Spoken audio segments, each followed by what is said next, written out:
வணக்கம். இன்றைய நாளின் முக்கிய நிகழ்வுகளை ஒரு நிமிட செய்திகளாக வழங்கும் பகுதிக்கு உங்களை வரவேற்கிறோம். மிக்ஜாம் புயல் நிவாரணப் பணிகளுக்கு 1 மாத ஊதியத்தை வழங்கிய அமைச்சர்கள் மற்றும் எம்எல்ஏக்கள், கிறிஸ்துமஸ் பண்டிகையையொட்டி சென்னை மாநகரில் பாதுகாப்பு பணிகளுக்காக குவிக்கப்பட்டுள்ள 8000 காவலர்கள், இந்தியாவில் தொடர்ந்து அதிகரித்து வரும் கொரோனா பாதிப்பு உள்ளிட்ட பல்வேறு செய்திகளை அடுத்தடுத்து பார்க்கலாம்.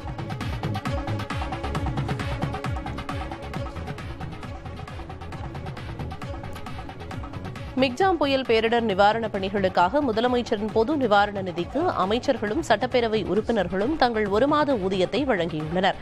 மிக்ஜாம் புயல் காரணமாக சென்னை மற்றும் அதன் புறநகர் பகுதிகளில் பெய்த கனமழையால் பொதுமக்கள் பெரிதும் பாதிக்கப்பட்டனர். வெள்ளத்தால் பாதிக்கப்பட்ட பகுதிகளில் நிவாரணப் பணிகள் மேற்கொள்ளப்பட்டு வரும் நிலையில் தமிழ்நாடு அமைச்சர்கள், சட்டப்பேரவை உறுப்பினர்கள் ஆகியோர் தங்கள் 1 மாத ஊதியத்தை முதலமைச்சரின் பொது நிவாரண நிதிக்கு வழங்கியுள்ளனர். சென்னை தலைமைச் செயலகத்தில் முதலமைச்சர் மு.க.ஸ்டாலினை சந்தித்த சட்டப்பேரவை துணைத் தலைவர் பிச்சாண்டி மற்றும் அரசு தலைமை கொறடா கோவி செழியன் ஆகியோர் 1,27,00,000 ரூபாய் தொகைக்கான காசோலைகளை அவரிடம் வழங்கினர். அதன்படி அமைச்சர்களின் 1 மாத ஊதியமான 35,70,000 ரூபாயும், எம்எல்ஏக்களின் 1 மாத ஊதியமான 91,34,000 ரூபாயும் முதலமைச்சரின் பொது நிவாரண நிதிக்கு வழங்கப்பட்டுள்ளது.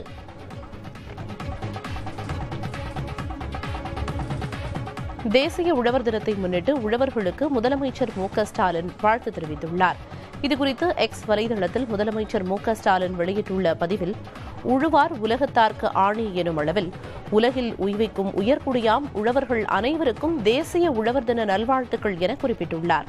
பெருமழையால் பயிர்களையும் கால்நடைகளையும் வாழ்வாதாரத்தையும் இழந்துள்ள உழவர்களுக்கு என்றும் உறுதுணையாக இருந்து தமது அரசு அவர்களை காக்கும் என உறுதியளித்துள்ளார். அதனுடன் விவசாயி ஒருவரோடு முதலமைச்சர் மு.க.ஸ்டாலின் டிராக்டரை இயக்கும் புகைப்படம் ஒன்றும் பதிவிடப்பட்டுள்ளது.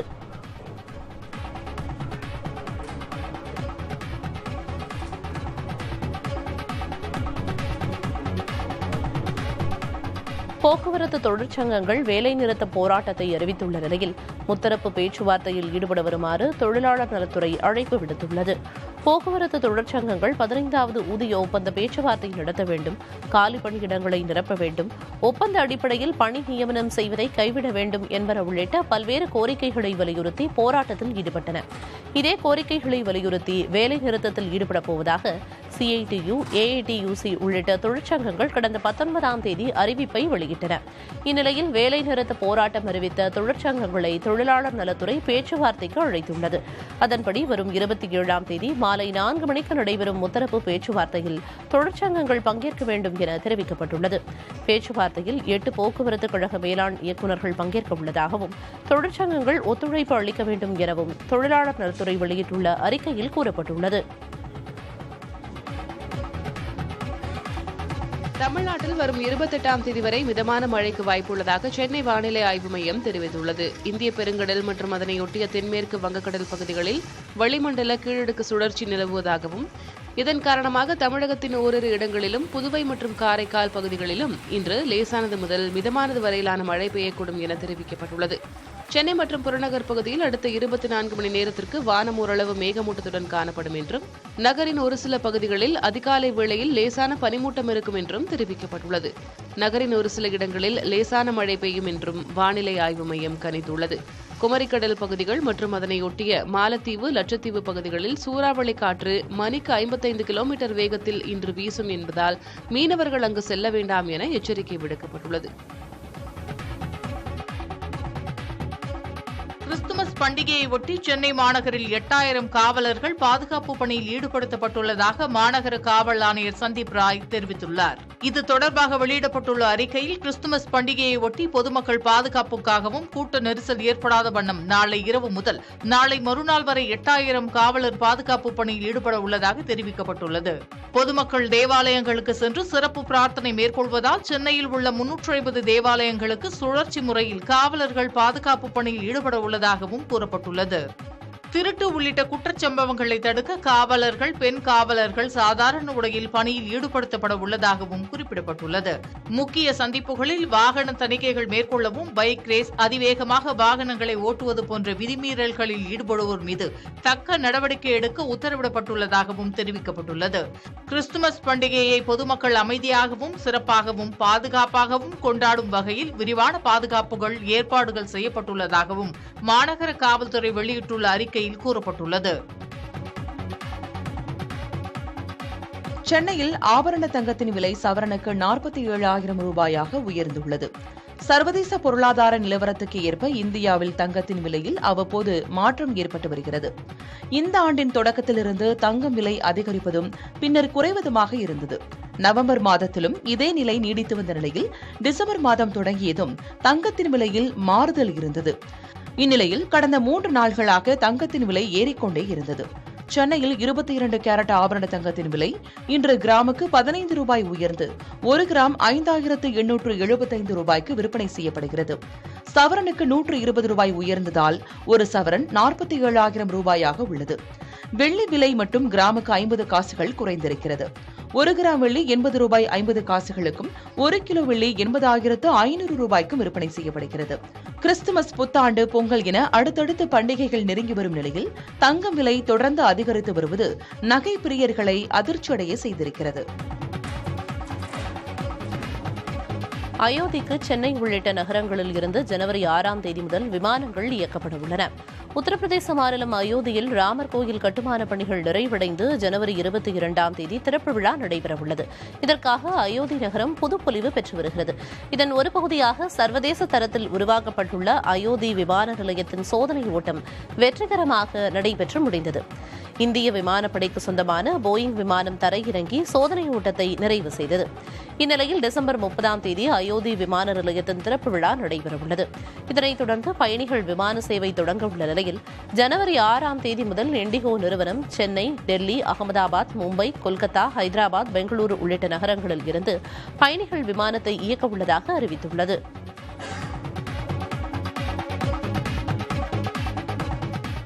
உத்தராகண்ட் சுரங்கத்தில் சிக்கிய 41 நபர்களை மீட்ட தொழிலாளர்கள் தங்களுக்கு அளிக்கப்பட்ட தொகை மிக குறைவு என கூறி அவர்களுக்கு அளிக்கப்பட்ட காசோலையை பணமாக்க மறுத்துவிட்டனர். உத்தராகண்டின் சில்கியாராவில் மலையை குடைந்து அமைக்கப்பட்டு வரும் சுரங்கப்பாதையில் தீபாவளி நாளன்று 41 தொழிலாளர்கள் சிக்கிக் கொண்டனர்.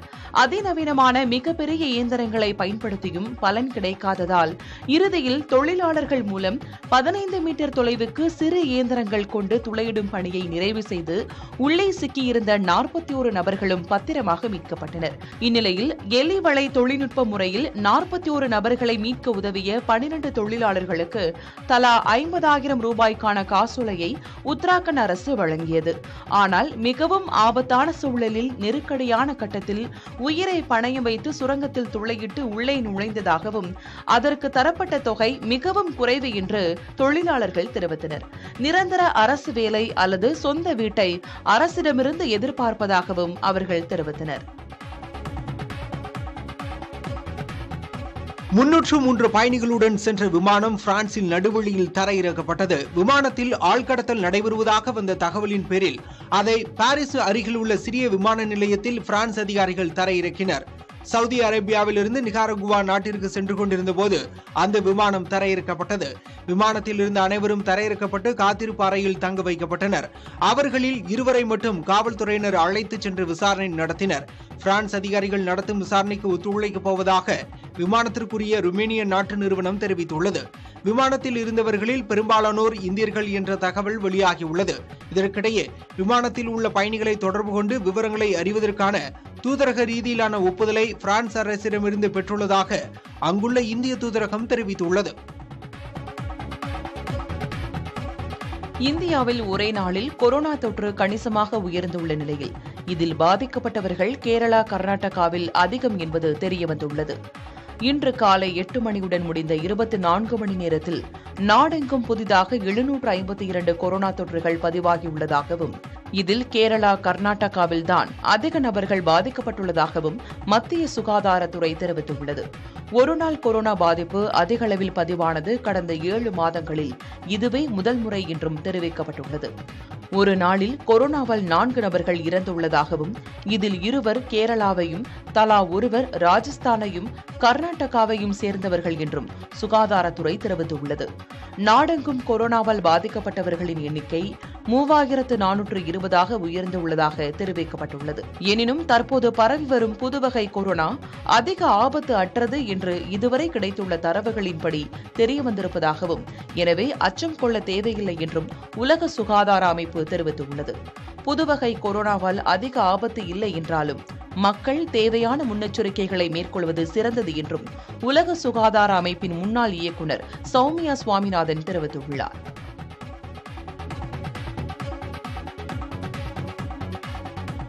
கொரோனா தொற்று பரவலை தொடர்ந்து பீகாரில் கட்டுப்பாடுகள் அதிகரிக்கப்பட்டுள்ளன. கடந்த 24 மணி நேரத்தில் நாடு முழுவதும் 752 பேருக்கு கொரோனா வைரஸ் கண்டறியப்பட்டுள்ளது.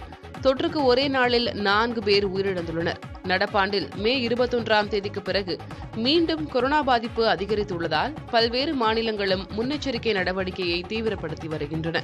அந்த வகையில் பீகார் அரசு மாநிலம் முழுவதும் கொரோனா பரிசோதனையை தீவிரப்படுத்த உத்தரவிட்டுள்ளது. அங்கு காய்ச்சல், இருமல், சுவாச பிரச்சினைகளுக்காக அனுமதிக்கப்படும் அனைவருக்கும் பரிசோதனை கட்டாயம் என்றும், அனைத்து மருத்துவமனைகளிலும் ஆக்ஸிஜன் கையிருப்பு, ஐசியு படுக்கைகள், அத்தியாவசிய மருந்து பொருட்கள் இருப்பதை உறுதி செய்ய வேண்டும் எனவும் உத்தரவிட்டுள்ளது.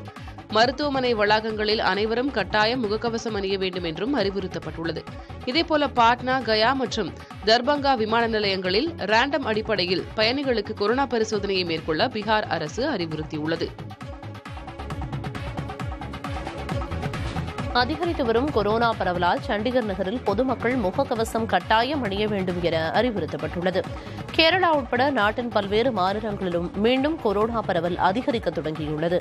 ஒமைக்ரான் வைரஸிலிருந்து உருமாறிய JN1 எனப்படும் புதிய வகை கொரோனா வைரஸ் பரவி வருகிறது. இதன் காரணமாக பல்வேறு மாநிலங்கள் முன்னெச்சரிக்கை நடவடிக்கைகளை எடுக்க தொடங்கியுள்ளன. அதன்படி கர்நாடகாவில் 60 வயதிற்கு மேற்பட்டவர்கள், இதயம், சிறுநீரக பாதிப்பு உள்ளிட்ட இணை நோய் உள்ளவர்கள், சளி காய்ச்சலால் அவதிப்படுபவர்கள் கட்டாயம் முகக்கவசம் அணிய வேண்டும் என அறிவிக்கப்பட்டது. இதற்கான வழிகாட்டு நெறிமுறைகளும் வெளியிடப்பட்டன.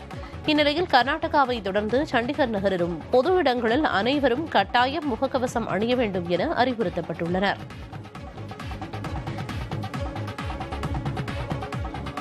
கடந்த ஒரு மாதத்தில் உலக அளவில் கொரோனா நோயாளிகள் எண்ணிக்கை 52 விழுக்காடு அதிகரித்துள்ளதாக உலக சுகாதார அமைப்பு எச்சரித்துள்ளது. J1 என்ற உருமாற்றம் பெற்ற கொரோனா வைரஸ் அண்மை காலமாக உலகெங்கும் பரவி வருகிறது. இந்நிலையில் புள்ளி விவர அறிக்கை ஒன்றை உலக சுகாதார அமைப்பு வெளியிட்டுள்ளது. கடந்த ஒரு மாதத்தில் புதிதாக 8,50,000 நபர்கள் கொரோனா தொற்றால் பாதிக்கப்பட்டுள்ளதாகவும், இது முந்தைய மாதத்தோடு ஒப்பிடுகையில் 52 விழுக்காடு அதிகம் என்றும் அந்த அறிக்கையில் தெரிவிக்கப்பட்டுள்ளது. கடந்த ஒரு மாதத்தில் கொரோனாவால் 3000 நபர்கள் இறந்துள்ளதாகவும், இது முந்தைய மாத இறப்புகளை விட 8 விழுக்காடு அதிகம் என்றும் கூறப்பட்டுள்ளது. புதிய வகை கொரோனா வைரஸின் தன்மை, பாதிப்புகள் குறித்து தொடர்ந்து கண்காணித்து வருவதாக தெரிவித்துள்ள சர்வதேச சுகாதார அமைப்பு, தற்போதுள்ள தடுப்பூசிகளே புதுவகை கொரோனா தடுப்பிற்கு போதுமானவை என்றும் விளக்கமளித்துள்ளது. எனினும் கொரோனா தொற்றை தடுக்க முகக்கவசம், சமூக இடைவெளி போன்ற பாதுகாப்பு அம்சங்களை கடைபிடிக்கவும் மக்களுக்கு உலக சுகாதார அமைப்பு அறிவுறுத்தியுள்ளது.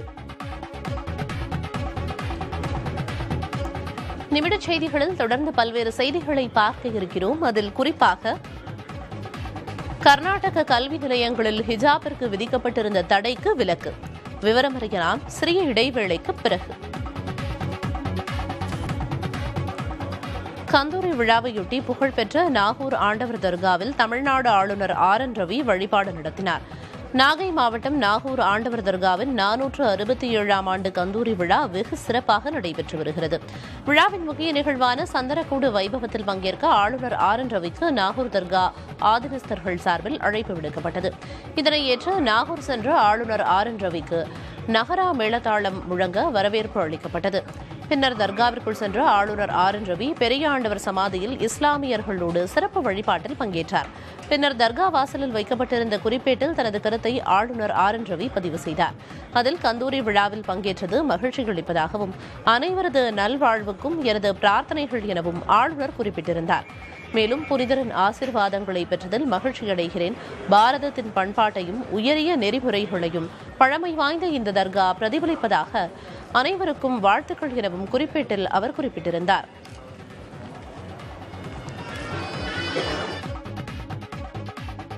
சிபிசிஎல் ஆலை எண்ணெய் கசிவால் பாதிக்கப்பட்ட மக்களுக்கு அளிக்கப்படும் நிவாரணத்தை சென்னை மாநகராட்சியில் உள்ள 3 வார்டுகளுக்கும் விரிவுபடுத்த முதலமைச்சர் மு.க.ஸ்டாலின் உத்தரவிட்டுள்ளதாக மாவட்ட ஆட்சித்தலைவர் தெரிவித்திருக்கிறார்.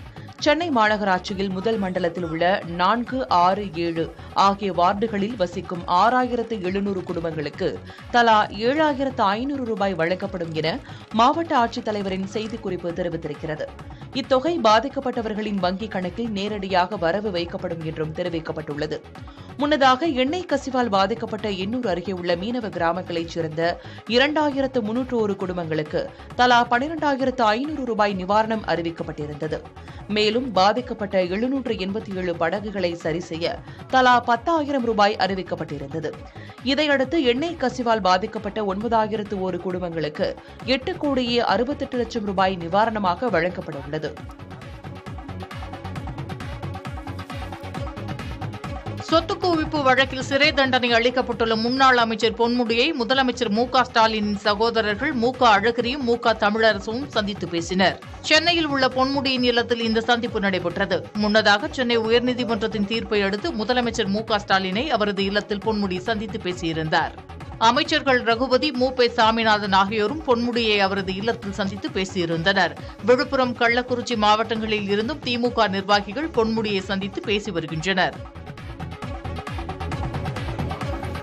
செங்கல்பட்டு மாவட்டம் அருகே தேவனூரில் 20 ஆண்டுகளாக சாலைகள் சீரமைக்கப்படாமல் இருப்பதால் மக்கள் அவதியடைந்து வருகின்றனர். செங்கல்பட்டு மாவட்டம் அருகே தேவனூரில் உள்ள சாலை ஜல்லிக்கற்கள் பெயர்ந்து பெரிய பள்ளங்களோடு காணப்படுகிறது.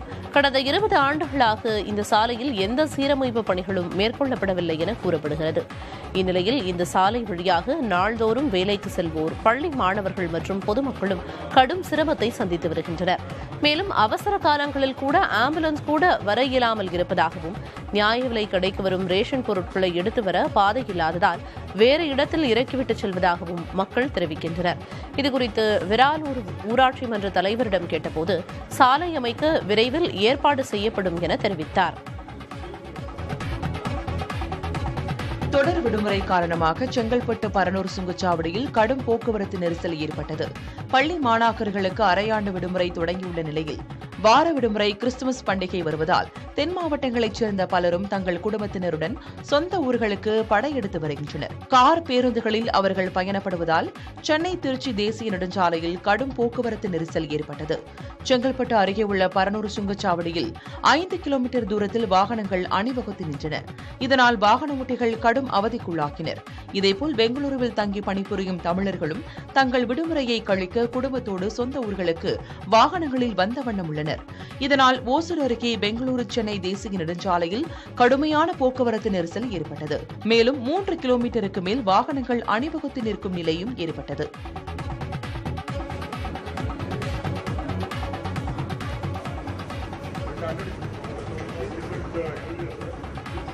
நெல்லை, தூத்துக்குடி மாவட்டங்களில் 2 நாட்களில் பெய்த மழைநீரின் அளவு மேட்டூர் அணையின் முழு கொள்ளளவை விட 2 மடங்கு அதிகம் என தலைமைச் செயலாளர் சிவதாஸ் மீனா தெரிவித்துள்ளார்.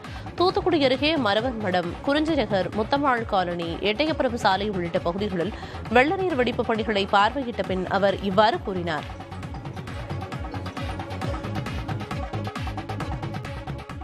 தோராயமாக ஒரு கணக்கு போட்டு பார்த்தோம். ஒரு 40 மணி நேரத்தில் திட்டக்கிட்ட 50 சென்டிமீட்டர் மழை, சராசரி 50 சென்டிமீட்டர் மழை பெஞ்சிருக்கு 40 மணி நேரத்தில். தூத்துக்குடி மாவட்டத்திலும் திருநெல்வேலி மாவட்டத்திலும் 2 மாவட்டமுடைய பரப்பளவு பார்க்கும்போது 8,500 சதுர கிலோமீட்டர். அந்த 8,500 சதுர கிலோமீட்டரில் 50 சென்டிமீட்டர், அதாவது ஒரு அரை மீட்டர் அந்த தண்ணி பார்க்கும்போது மொத்தமாக எவ்வளோ தண்ணினா 150 டிஎம்சி. நம்ம மேட்டூர் அணை இருக்குல்லையா, அதோட கெப்பாசிட்டிக்கு 50% கூடுதலாக. இங்கே மணிமுத்தார், பாபநாசம் 2 அணை இருக்குது, அந்த கெப்பாசிட்டிக்கு 10 மடங்கு. ஸோ அந்த தண்ணீர் எல்லா கடலில் தான் போகணும். ஸோ அப்படி போகும்போது தான் அதுதான் இருக்கு. விரைவில் இதை நம்ம வடிக்கிறதுக்கு முயற்சி பண்ணிட்டு இருக்கோம். கிறிஸ்துமஸை முன்னிட்டு திண்டுக்கல் மாவட்டம் கொடைக்கானலில் 200 அடி உயரமான மரத்தில் நட்சத்திரம் அமைக்கப்பட்டுள்ளது. கிறிஸ்துமஸ் பண்டிகை நாளை மறுநாள் கொண்டாடப்படுவதால் அதற்கான ஏற்பாடுகளில் கிறிஸ்தவர்கள் கவனம் செலுத்தி வருகின்றனர். வீடுகளில் குடில் அமைத்தும் நட்சத்திர விளக்கை தொங்கவிட்டும் அவர்கள் பண்டிகைக்கு தயாராகி வருகின்றனர். பல்வேறு தேவாலயங்களும் மின்னொளியில் ஜொலிக்கின்றன. கொடைக்கானலில் உள்ள கோக்கர்ஸ் பள்ளத்தாக்கு பகுதியில் 100 ஆண்டுகளை கடந்த தேவாலயத்திலும் கொண்டாட்டங்கள் களைகட்டும் நிலையில் அதற்கான முன்னேற்பாடாக 200 அடி உயரமுள்ள பிரம்மாண்ட மரத்தில் 6 அடி உயரம் கொண்ட நட்சத்திரம் அமைக்கப்பட்டுள்ளது. சிவப்பு வண்ணத்தில் காட்சியளிக்கும் அதனை அங்கு வரும் சுற்றுலா பயணிகள் வியந்து பார்த்தபடி செல்கின்றனர். கொடைக்கானல் நகரின் முக்கிய பகுதிகளான ஏரிச்சாலையிலிருந்து பார்க்கும் வகையில் இந்த நட்சத்திரம் அமைக்கப்பட்டு பலரது கவனத்தையும் ஈர்த்துள்ளது. காஷ்மீரின் பூஞ்ச் மற்றும் ரஜோரி மாவட்டங்களில் பயங்கரவாதிகளின் தேடுதல் வேட்டையை பாதுகாப்பு படையினர் தீவிரப்படுத்தியுள்ளனர். பயங்கரவாத தாக்குதல் தொடர்பாக விசாரணைக்கு அழைத்துச் செல்லப்பட்ட 3 நபர்கள் இறந்ததால் 2 மாவட்டங்களில் பதற்றம் நிலவுகிறது. காஷ்மீரின் பூஞ்ச் மாவட்டத்தில் கடந்த வியாழக்கிழமை பயங்கரவாதிகள் நடத்திய தாக்குதலில் 5 ராணுவ வீரர்கள் வீர மரணமடைந்தனர். இதையடுத்து அந்த பயங்கரவாதிகளை தேடும் பணியில் பாதுகாப்பு படையினர் தீவிரம் காட்டி வருகின்றனர். பூஞ்ச், ரஜோரி மாவட்டங்களில் அடர்ந்த வனப்பகுதிகளில் தேடுதல் வேட்டை நடைபெற்று வருகிறது. இதற்கிடையே பயங்கரவாத தாக்குதல் தொடர்பாக விசாரிக்க அழைத்துச் செல்லப்பட்ட 3 நபர்கள் இனங்காணா இயலா நிலையில் உயிரிழந்தனர். இந்நிலையில் பூஞ்ச், ரஜோரி மாவட்ட கிராமங்களில் பதற்றம் நிலவுகிறது. வதந்திகள் பரவி அசம்பாவிதங்கள் நடைபெறுவதை தடுக்க மொபைல் போன் இணையதள சேவை தற்காலிகமாக நிறுத்தி வைக்கப்பட்டுள்ளது. அமைதியை பராமரிக்க பல்வேறு இடங்களில் துணை ராணுவ படையினர் குவிக்கப்பட்டுள்ளனர்.